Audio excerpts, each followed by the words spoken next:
Hello everyone and welcome back to another card making video. As I shared in my previous Heffy Doodle video, I'm guest designer for Heffy Doodle in the month of October.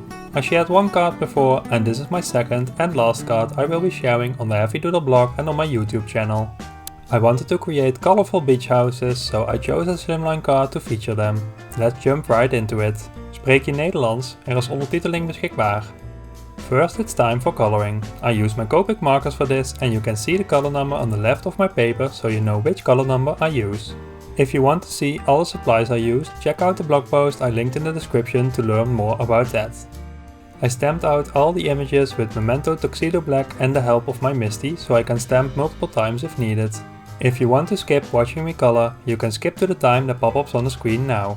You can also find the clickable time link in the description.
After I'm done coloring, I like to go over the inner lines with a black fine liner to bring back some details. This is totally optional, but for me it makes a difference. To finish up the images, I'm adding highlights with a white gel pen. I cut the images off screen. Matching dyes are available. I cut a stitch slimline out of watercolor paper. I'm going to blend a simple gradient with Distress Oxide and I start with the color Tumbled Glass. I blend a half with that and then I switch to Salvage Patina. I fill the other half with that and then I start blending the overlap, switching back and forth with the colors until I'm happy with the result. With the use of the cloudy stencil from Lawnfawn, I'm going to blend on a row of clouds. This way it adds something to the sky, but it's still a very nice sunny beach day overall. I'm using Mermaid Lagoon for this and I use a blending brush. A blending brush gives me a little more control when working with stencils. I blend on some ink on the stencil first before I blend it out onto the background. Because the stencil doesn't cover the whole slimline, I'm careful at the edge so that I don't blend beyond the stencil. I match the stencil up so I can continue blending the clouds. I decide to go around the edge with the same color to close off the sky visually. Out of another stitch slimline that I cut from some watercolor paper, I use one of the slimline stitched hillside borders from Lawnfawn to cut out a hill. This will be the beach. To see where I want to cut it, I first lay down the sentiment and one of the beach houses. This way I know how high I need to place the die. With Distress Oxide Vintage Photo, I'm going to add very little brown to the bottom of the beach. Then I'm blending the rest with Antique Linen. When that's done, I go back with Vintage Photo to blend it out a little more. Then I take Walnut Stain and press it on my glass work surface and add a little water so that I can splatter the beach using a small paintbrush.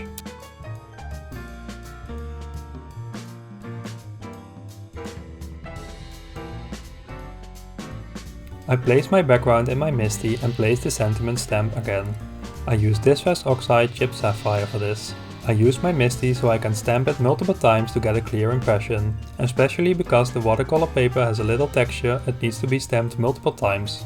I cut out all the parts from the Build a Cabin die set from Heffy Doodle to make a beach house. I used the same colors as my colored images, but I chose a different color for the base.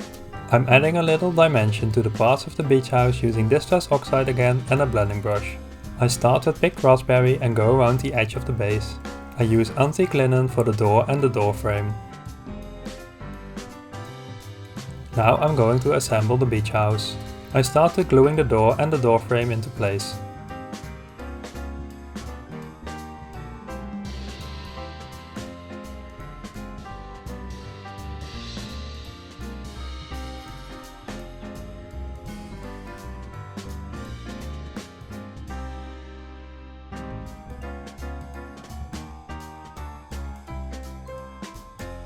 Then I glue the door step in place.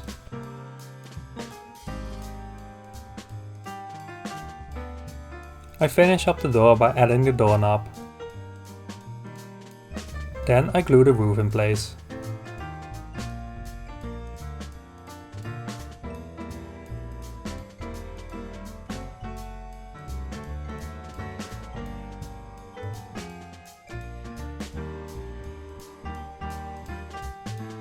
Then I assemble the decoration for above the door and glue it in place.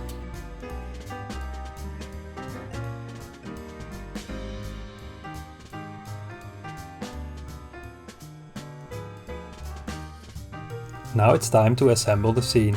I first glue the beach to the sky background. I make sure not to put glue all the way to the top so I can easily put things behind. Then I first put the beach houses behind the beach so that I can see where I want to have them.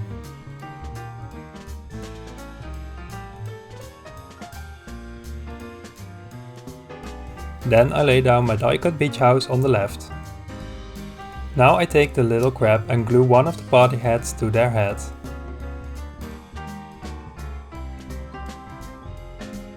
When that's done, I take the die cut beach house, put the crab partially behind the door, and when I'm satisfied with their placement, I hold them down while I put some glue behind them.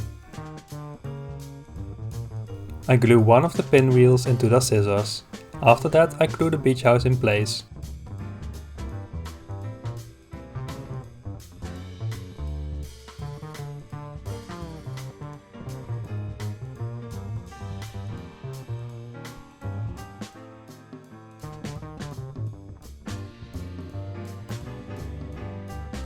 Then I glue the tiny beach houses into place by holding them and putting a little glue behind them. Then I go ahead and assemble the rest of the scene, making sure I only put glue on the bottom of the images so they all get a little dimension.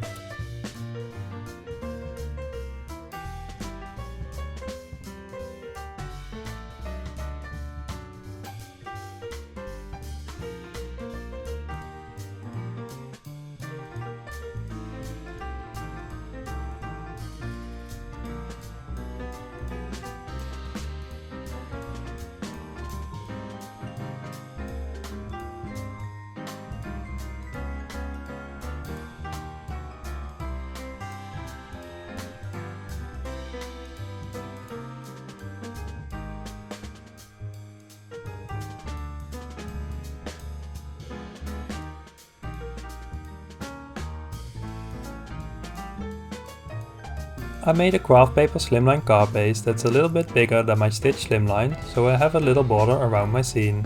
I add thin foam tape to the back of my scene. This will give it a little dimension. I pull down the backing of my foam tape about halfway and attach the scene to the card. This gives me a little more control without having the scene sticking to my card already when I'm not done with the placement. When it's in a good spot, I press it down and pull out the backings. And with that, my card is finished. I love the colors of the beach houses, it's just like when you see pictures of them on the internet. The scene turned out super cute and I can't wait to send this card to someone for their birthday. I had so much fun being a guest designer for Heffy Doodle and I wanted to say thanks to them for giving me the opportunity. I hope you feel inspired by my video and that you feel inspired to get crafty as well. If so, please consider leaving a thumbs up, subscribing to my channel and ringing the bell to receive a notification when a new video is up. Thanks for watching, see you next time, bye!